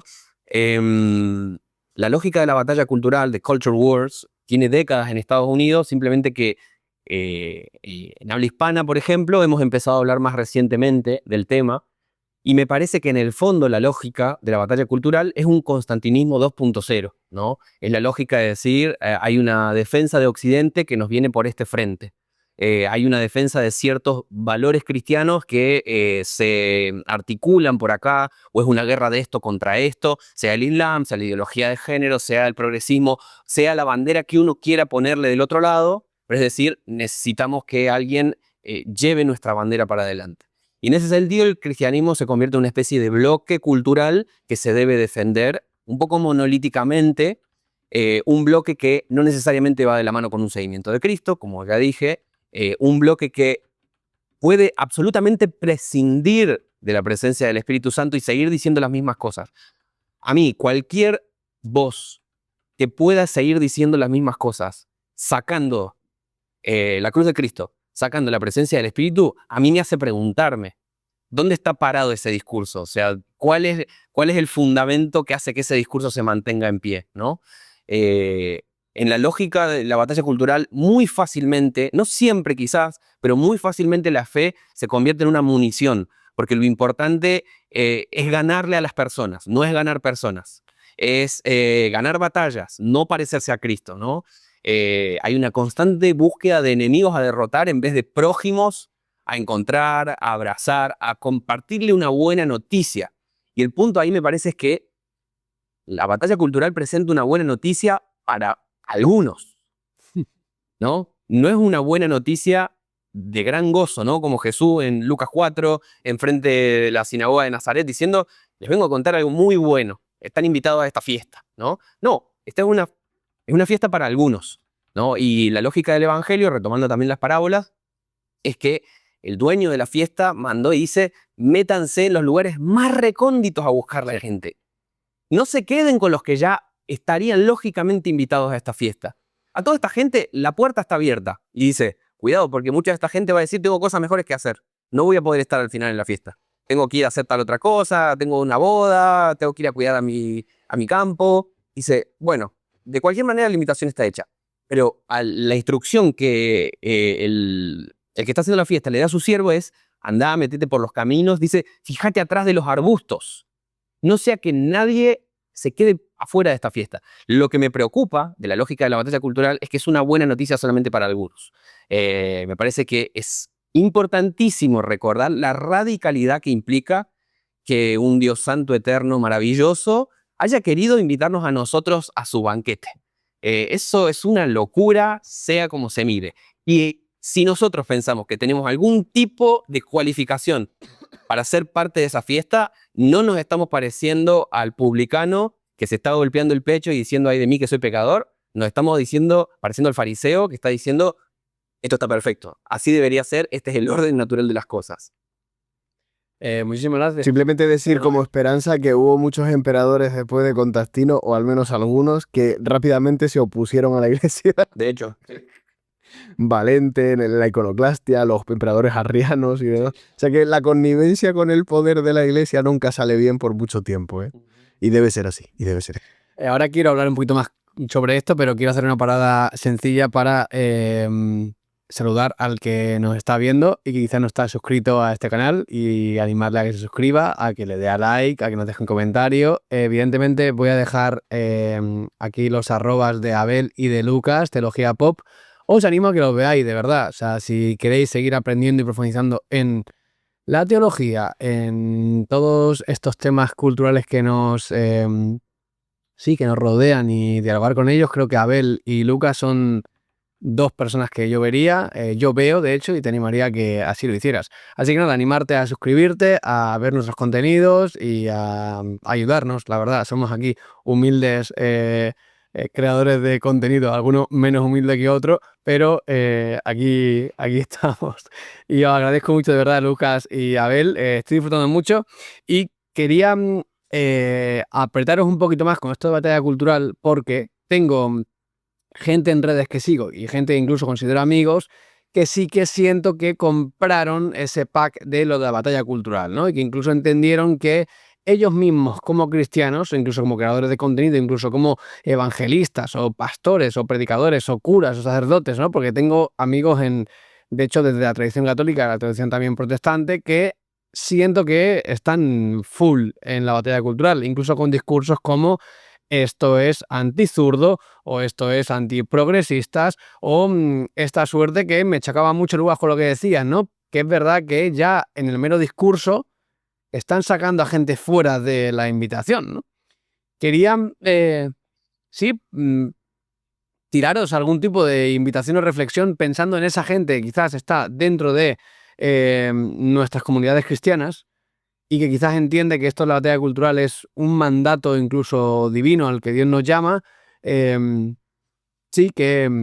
nos diríais o qué le diríais a alguien que esté escuchando y diga, bueno, yo creo que este es el camino, que esto lo hay que hacer siendo cristianos, hay que subirse al carro de esto, hay que defender, hay que atacar a la gente que está yendo en contra de la cultura del cristianismo? ¿Qué les podríais decir? ¿empezás vos? ¿Empezás yo? No sé. Adelante. El evangelio siempre tiene una mirada personal. Y eso es algo que, desde el punto de vista, o sea, la ideología como tal generaliza. Y es inevitable que así sea, porque es una fuerza cultural, ¿no? O sea, un motor que pretende números, cifras, beneficios o lo otro. Y el evangelio es que ahí no sé, es agua que se escapa por los dedos, o sea, no lo puedes, porque es personal, ¿no? Y el evangelio está lleno frente al fariseísmo, ¿no? El evangelio de Jesús está lleno de paradojas. El fariseo no tolera la paradoja, no tolera esa tensión, ¿no? Esa inseguridad que genera la paradoja propia de la cruz. No la aguanta, porque dice, es que el fariseo como tal, en su peor versión, es aquel que necesita de unas seguridades para saberse justificado. Y esas son seguridades de tipo incluso religioso, de tipo moral, incluso de tipo étnico y demás, ¿no? De la tierra. Y esas seguridades el cristianismo no las tiene porque supone una radicalización plena de la alianza. Entonces ya no es que tú... tengo el templo. No, y todo el que no entra en el templo es porque no está justificado. Ya está. Entonces, pero es que ya no funciona. En la nueva aritmética del evangelio no funciona esa antigua seguridad de la pureza frente a la impureza del pagano, ¿no? Entonces, claro, el Evangelio mira cara a cara. Y la paradoja que tiene el Evangelio profundamente es la de la cruz, que es que Jesucristo se hizo maldición. Maldición desde el punto de vista religioso, ¿no? O sea, una maldición deuteronómica. Esa paradoja es insoportable para la ideología. Entonces, cualquier persona que vea desafiar las leyes de pureza, porque esta persona ha venido a la iglesia o porque esta persona pide asilo en la iglesia desde el punto de vista espiritual, es porque no se ha movido ni un ápice de la secta de los fariseos. No está en el Evangelio. No está en el Evangelio. Que después hay otras perversiones del cristianismo también, por parte de los que no somos fariseos, ¿sabes? Que puede ser un corazón pagano también, o la inmoralidad también, ¿no? Eso puede pasar también. No digo que todo que es uno por admitir la paradoja del cristianismo. No. Digo que si convertimos el cristianismo en ideología, tenemos que desechar la paradoja de la cruz y con ello nos estamos llevando por delante también el Evangelio. Totalmente. Sí, comparto. Para una persona que quizás está diciendo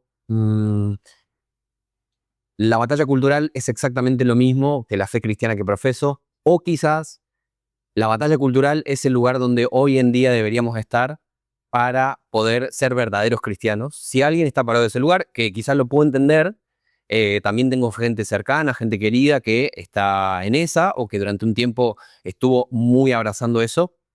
Quizás tengo algunas ideas sueltas para pensar esto. En primer lugar, quizás lo que diría es recordar la irreductible gracia que te abrazó. Creo que ese es el lugar de enunciación del cristiano. El lugar de donde se tiene que parar el hijo pródigo es el de recordar constantemente esa noción de estoy volviendo a los brazos de mi padre y no tengo nada con lo que justificarme, no tengo nada que mostrar, nada. Simplemente, wow, o sea, me están recibiendo en casa de vuelta.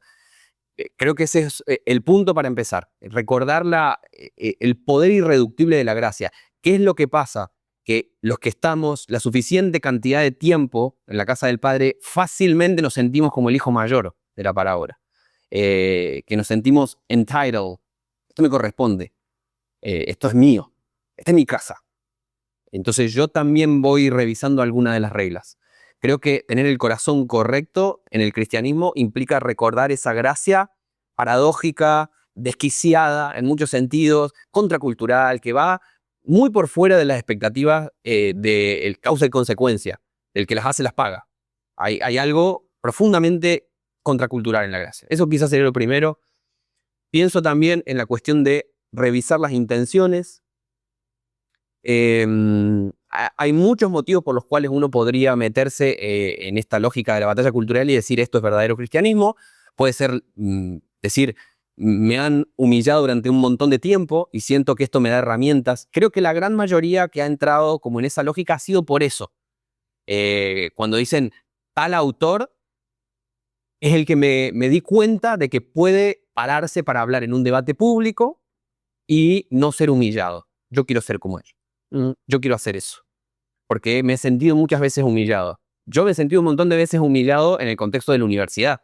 Durante años, estar intentando dar ese diálogo parado desde mi fe, y muchas veces he estado en esos contextos en los cuales como realmente me lo hace saber por todos los caminos posibles de que no estoy entendiendo de qué va la realidad, ¿no? Entonces, es fácil que nuestras intenciones empiecen a cambiar de frente.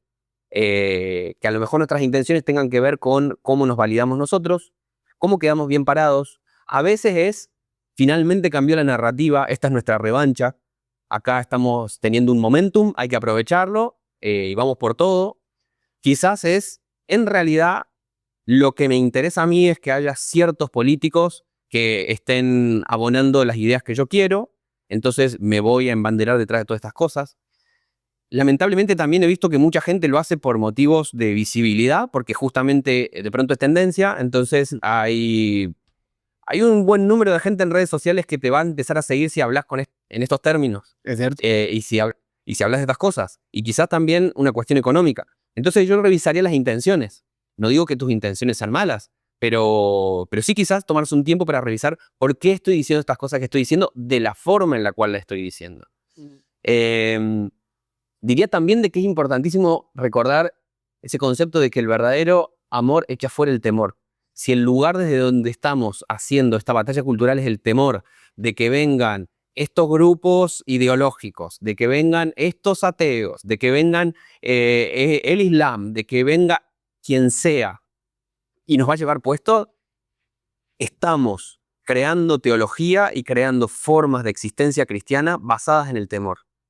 Nuestro amor no ha sido aún perfeccionado, ¿no? Y nuestro verdadero amor tiene la capacidad de sobreponerse al temor inmenso de que haya otros que quieran venir a pasarme por encima.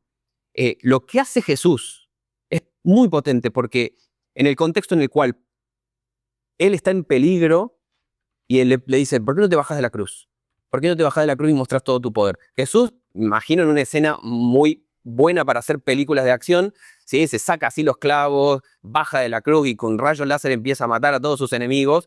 Eso quedaría muy bien en una película de acción, pero en un contexto en el que alguien tiene que morir para que haya paz, Jesús dice, muero yo.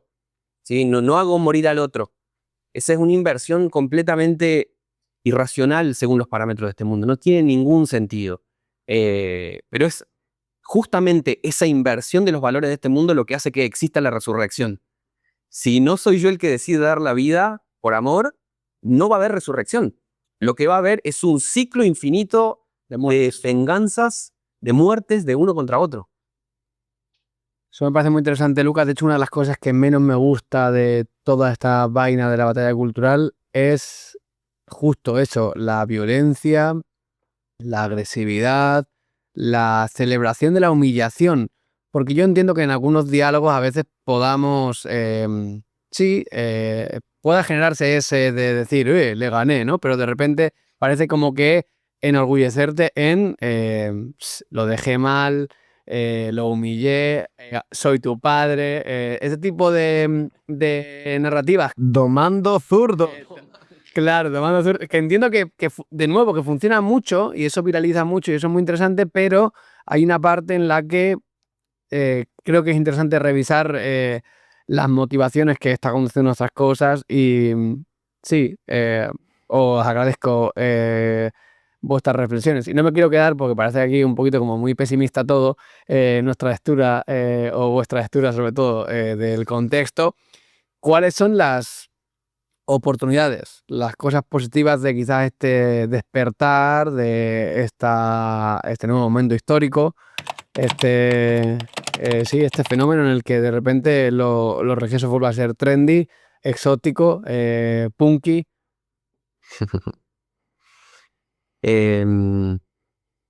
A ver, yo mantengo buenas dosis de pesimismo y optimismo. Un amigo decía, hay algunos que ven el vaso medio vacío, otros ven el vaso medio lleno. Yo miro y digo, wow, un vaso, digamos. Un poco así, ¿no? Me parece que es un fenómeno del cual sacarle mucho. Y venimos hablando sí en tono crítico, y me parece importante lo crítico como para intentar entender el fenómeno, pero también una dimensión misional, ¿no? En todo esto de qué manera todo esto es una oportunidad, es una posibilidad para que el Evangelio haga sus caminos como lo ha hecho hasta ahora, de maneras misteriosas. La primera que se me ocurre para pensar como oportunidad tiene que ver con quizás el cristianismo cultural va a ser para muchas personas un umbral, va a ser la puerta para otras cosas, va a ser, wow, me empezó a gustar esto, ¿sí? Me gusta esta simbología, me gustan estos rituales, me gusta esta comunidad, me gustan estos valores, y quizás eso es un umbral para empezar a recorrer otras cosas, de una experiencia espiritual que sea auténtica, que sea duradera. A lo mejor va a empezar con una canción de Rosalía, que de pronto está hablando en latín, o de pronto va a empezar con alguna película, o a lo mejor un TikTok que el algoritmo insólitamente hizo que te llegara extrañamente. A lo mejor va a disparar una pregunta genuina sobre la trascendencia, sobre quién soy, sobre de dónde vengo, a dónde voy. A mí me gusta mucho algo que dijo Justino Mártir, que fue un apologista del siglo II. Justino hablaba acerca de las semillas del logos, las semillas del logos, del verbo, de la palabra. Básicamente la lógica de Justino es que Dios es como el buen sembrador de la parábola, ¿no? Que agarra un montón de semillas y las dispersa en todas las direcciones, ¿no? Algunas caen en mejor tierra o no, pero el punto a nivel misional sería estar atento donde hay semillas del logos, ¿no? Donde hay fragmentos de bondad, de belleza, de verdad, de justicia, que estén incipientemente asomándose y que están mostrando un camino que se puede seguir para descubrir el Evangelio, están mostrando un terreno dispuesto para aceptar un desarrollo de esta historia, ¿no? Me parece que a nivel pastoral, este momento, uno se puede quedar en una visión crítica y fatalista, y no creo que ese sea el camino. Sí creo que hay que hacer una lectura crítica del fenómeno para, habiéndolo entendido bien críticamente, estar absolutamente entusiasmado como el padre de la parábola saliendo a buscar hijos pródigos, no viendo todo esto como amenaza, sino como una ventana hacia la curiosidad espiritual, como una gran posibilidad de que se abra un mundo muy grande de personas que de pronto están diciendo, me voy a abrir a la posibilidad porque una persona a la que admiro dijo que esto está bueno. Para no ir más lejos, a mí me gusta traer sobre la mesa el caso de George Harrison. George Harrison, en el 65 los Beatles sacan la película Help. Y dentro de la película Help hay unos músicos que tocan música de la India. George Harrison se queda fascinado por esos instrumentos y después empieza a buscar en toda la cultura de la India. A través de eso llega al hinduismo. Tiene una conversión profunda, radical, y gracias al ejemplo de George Harrison, una buena parte de Occidente dijo, esto es una opción también. Las religiones orientales a lo mejor están buenas. Estamos viendo en nuestras narices cómo eso está pasando con el cristianismo, ¿no? De pronto hay un montón de gente que empezó a decir, eso puede estar interesante, ¿por qué no lo voy a estudiar? No significa, como efectivamente pasó, que los hippies de fines de los 60 siguieran siendo hinduistas o budistas para los 80 y no se volvieran yuppies, ¿no? No significa que eso implique que eso se convierta en un camino de vida. Sin embargo, me parece muy interesante que pueda ser un buen vestíbulo para entrar al resto de la casa. Definitivamente eso no es toda la casa. Definitivamente hay mucho por seguir recorriendo, pero puede ser un lindo lugar para empezar. Pusiste, Lucas, un tuit que me parece muy interesante, eso de el lore cristiano está guapo. ¿Cómo lo expresaste? Que me gustó. Como el lore cristiano está buenísimo, Jesucristo es inmensamente superior. Ahí te dejo con el tuit. Abel, ¿qué piensas de las oportunidades? Yo me voy a poner en modo egoísta, ¿vale? Yo voy a defender mi trabajo, el trabajo del divulgador de teología, porque es que es un momento flipante ahora mismo, ¿no? Porque es como, nuestro trabajo tiene más vigor que nunca. ¿Por qué? Porque hay una masa de gente que llega y desconoce a lo mejor la razonabilidad interna de la fe, porque lo que se encuentra es como algo que está bien a nivel identitario, cultural o estético, pero llega un punto en el que del pathos pasa al logos. O sea, espérate, porque esto tiene sentido creer en Dios, y mucha gente se está bautizando después de ese primer impacto cultural porque profundiza y dice, espérate, que esto tiene una radicalidad desde el punto y una profundidad desde el punto de vista intelectual que me apela y que apela a mi voluntad a tomar una decisión sobre esto que se me propone. ¿Es el cristianismo un mero fetiche estético? ¿Vas bien con tu cámara, Josu? ¿O es algo más que apela a mi voluntad? Entonces, si apela a mi voluntad, yo tengo que tomar una decisión sobre el cristianismo. Claro. Y decir, ¿es falso o es verdadero? ¿Me bautizo o no me bautizo? Entonces, en ese proceso en el que mucha gente quiere bautizarse, está necesitando urgentemente contenidos que revelen la razonabilidad intrínseca de la fe. Y ahí el divulgador teológico tiene su propio ministerio eclesial, que hay que reivindicar ahora más que nunca, el ministerio eclesial del divulgador de teología, no el apologeta. No el apologeta, porque el apologeta ya no pinta nada, perdóname, o sea, en el sentido de que su función, que era la batalla cultural, que era convencer, que era luchar contra la... Pues ahora ya empieza a tener menos importancia en el sentido de que ya no estamos aquí para pelearnos con el incrédulo. Totalmente. Sino que estamos ahora para toda esta gente que viene, bueno, pero que es un fenómeno profundamente evangélico también. O sea, en el evangelio de Jesús está la masa. también, que lo sigue porque hace milagros, porque piensan que va a derrocar al Imperio Romano, porque piensan que, ¿sabes? Entonces, pues ahí está, y la gente le sigue. Claro, cuando empieza a hablar del pan de vida, la gente da un paso atrás, dice, esto no lo estoy entendiendo. Pero hasta los propios apóstoles dan un paso atrás en el sentido de, Yo no me he apuntado para esto. joder, la cruz no nos viene bien. Ahora como cuando la gente dice, Tercera Guerra Mundial, tío, no me viene nada bien ahora, coño. Por lo que sea, ¿eh? Por lo que sea, no me viene bien.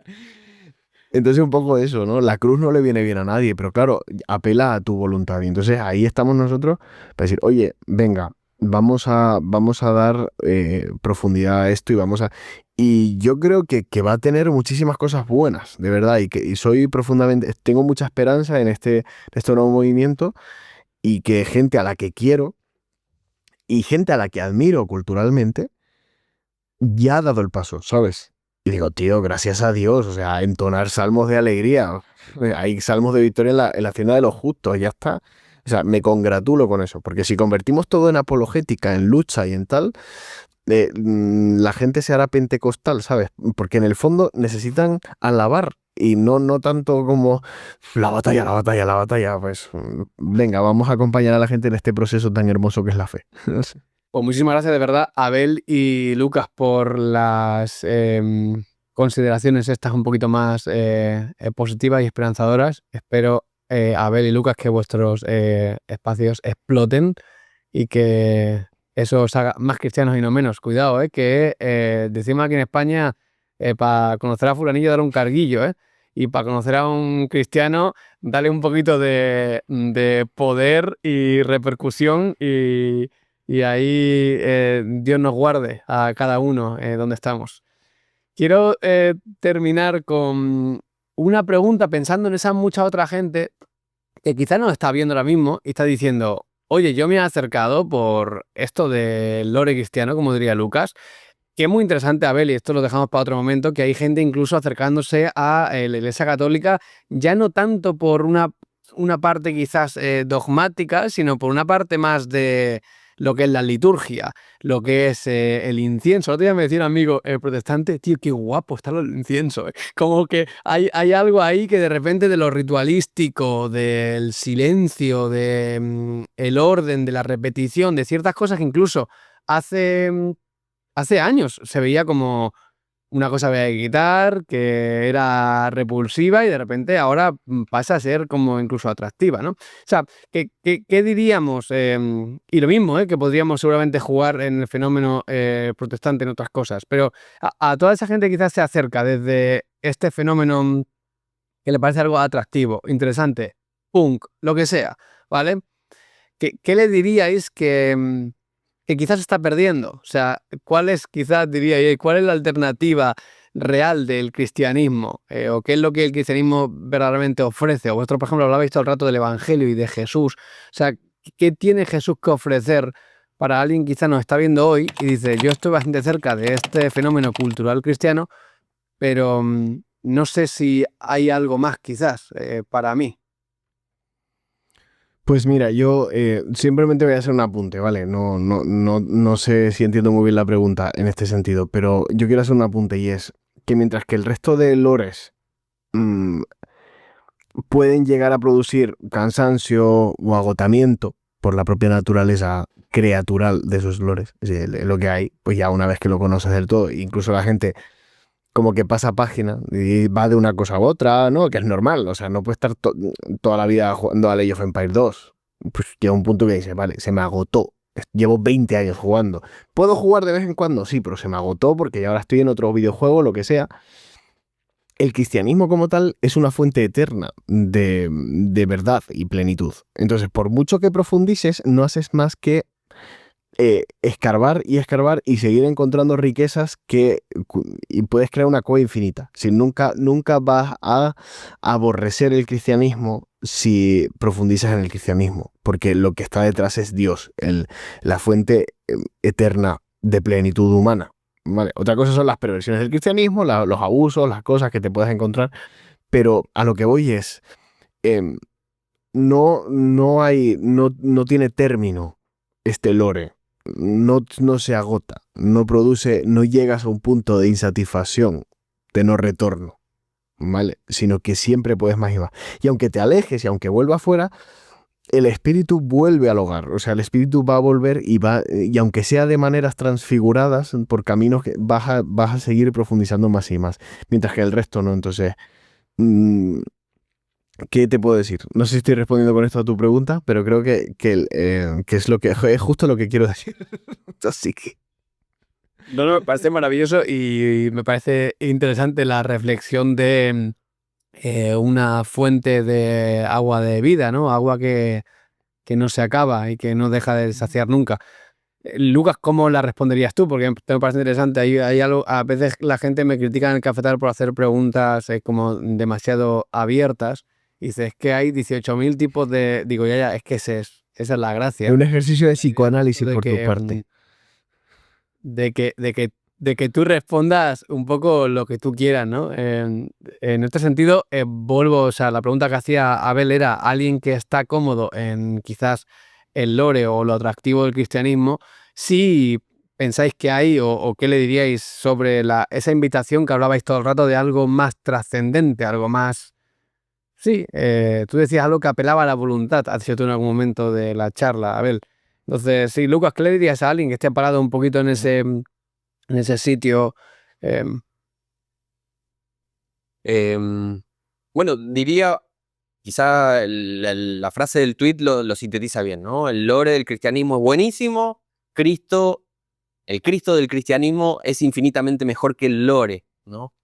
En ese sentido estamos hablando no solamente de un acervo cultural que es buenísimo, que es interesantísimo, que tiene 2000 años de muchos de los grandes poetas, artistas, intelectuales, de los que forjaron cómo entendés el mundo, incluso si no lo sabés. Todo eso es parte de este acervo de cultura, que es maravilloso. Es oscuro en muchos sentidos también, porque es la experiencia humana. Lo que hace, creo que distintivo al cristianismo es que no solamente estamos hablando de una memoria compartida, sino que estamos hablando de una presencia vivificante de algo muy misterioso que los cristianos decimos el Espíritu Santo, ¿no? El Espíritu Santo, el Espíritu de Dios está presente y está actuando de maneras increíbles y de maneras nuevas en cada momento de la historia. Entonces no es simplemente estar teniendo una relación didáctica, estética o simbólica con un imaginario cultural, sino que es estar entrando en una relación con un ser viviente que es inmenso, que está lleno de amor y que nos conecta con nuestra verdadera identidad humana de una manera que ninguna otra cosa lo puede hacer. Eh, Hay muchos motivos por los cuales decir el cristianismo está bueno. Uno puede llegar ahí por las 5 vías de Santo Tomás, puede llegar por el argumento Calam, puede llegar por el frente de un cristianismo cultural, pero en el núcleo de todo eso está la experiencia y la vivencia con el Dios verdadero que se revela en Jesucristo de una forma muy especial y que desde entonces acompaña a su pueblo en la presencia del Espíritu Santo.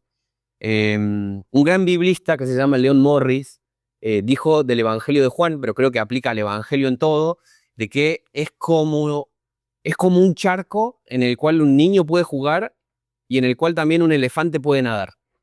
Eso es el Evangelio, ¿no? Y uno decide hasta qué punto meterse.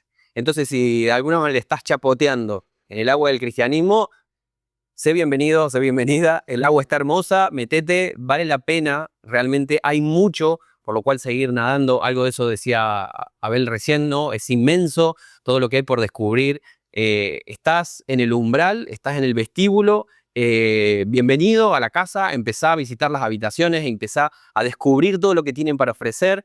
Si estás entrando acá porque de pronto viste un video que te llamó la atención o porque hay algo de una moda cultural o algo de estético o de curiosidad, está genial tu punto de partida. Tu historia, la forma en la cual llegaste hasta acá, tus preguntas, todo eso está genial. No es nada por lo cual decir, esto no es un verdadero motivo para acercarme a Jesús. Cada uno se acerca a Jesús por motivos muy diferentes que tienen que ver con nuestra propia identidad, con el contexto en el cual vivimos. Entonces, te animaría que si ese es tu caso, que sigas recorriendo todo eso. Cuando lo vayas descubriendo, vas a descubrir que eso implica un camino de vida, un seguimiento de Cristo. Hay algo que es irreductiblemente personal de todo eso, que no tiene que ver con algo individualista, pero sí personal. Y que con una dimensión también profundamente comunitaria, que no tribal, pero sí comunitaria, ¿no? Entonces que puedas darte la posibilidad de descubrir todo eso, de hacerte buenas preguntas y de darte la posibilidad de conocer todo eso. Millones de personas a lo largo de la historia han encontrado sentido, propósito, verdad, belleza, justicia, misericordia en todo eso. Quizás esa puede ser tu historia también. Definitivamente ha sido la historia de los tres que estamos hablando en esta charla y ojalá que te animes a dar ese paso también. Muchas gracias, Lucas. Recuerdo con cariño la conversación de un amigo también creyente después de un debate, que él es filósofo, y me vio y me dijo: oye, Josué, era un debate con dos ateos sobre la existencia de Dios. Entonces yo, en el tiempo de la apertura del debate, expliqué un par de argumentos y cerré haciendo una reflexión sobre Jesús de Nazaret. Y recuerdo, al terminar el debate, tomándonos una caña después, me decía: tío, ¿por qué no te has quedado con el teísmo clásico y de repente metes en un debate a Jesús, que eso te va a colocar un montón de problemas más que te pueden levantar? Y me acuerdo que, mirándolo fijamente, le dije: es que yo no soy cristiano por el teísmo clásico, soy cristiano por Jesús de Nazaret y porque el personaje me ha revuelto los sesos y me ha transformado el corazón. Entonces yo no puedo quedarme con una defensa del teísmo clásico que a mí no me ha transformado, ¿sabes? Entonces a todos los que nos estéis escuchando diría: está genial todo esto, pero hay algo en la invitación del cristianismo que trasciende al mundo de las ideas, que trasciende al mundo de las emociones, incluso que trasciende a las experiencias, y que es un encuentro personal con el Dios vivo. Y ese encuentro personal que tenemos a través de la persona de Jesús es lo que creo que de repente nos convierte en cristianos, y muchas veces no sabemos ni explicar muy bien el por qué, ni el cómo, ni el cuándo, ni a dónde vamos a llegar, pero que sin duda nos transforma. Entonces, nada, Abel, Lucas, tío, ha sido un placer absoluto. Miles de gracias por venir a este humilde espacio. Espero que hayáis estado bien. Espero que no sea la última que nos crucemos por aquí. Si esto sigue vivo, molaría teneros como invitados en algún momento al cafetal, la verdad, a ambos. De lujo, Josué. La próxima en persona, y a ver si nos invitas unas cervecitas o algo. Yo café ahora, tío. Estoy en mi época más estoica en cuanto a lo que al alcohol se refiere, pero... De aquí no saco nada bueno, ¿eh? Es que... Tibero, pero yo te puedo pagar lo que tú quieras tomarte. Esto no sé. Hace 2 días. No te De verdad. Gracias. A ver, Lucas, Gracias, joder. ha sido un placer absoluto. Abel. Y los que habéis visto la charla, porfa, dejadnos en comentarios qué os ha gustado, si queréis que vuelvan estos dos amigos por aquí. Y sin más dilación, muchísimas gracias por ver esta segunda tertulia, y recordad que no estamos tan lejos.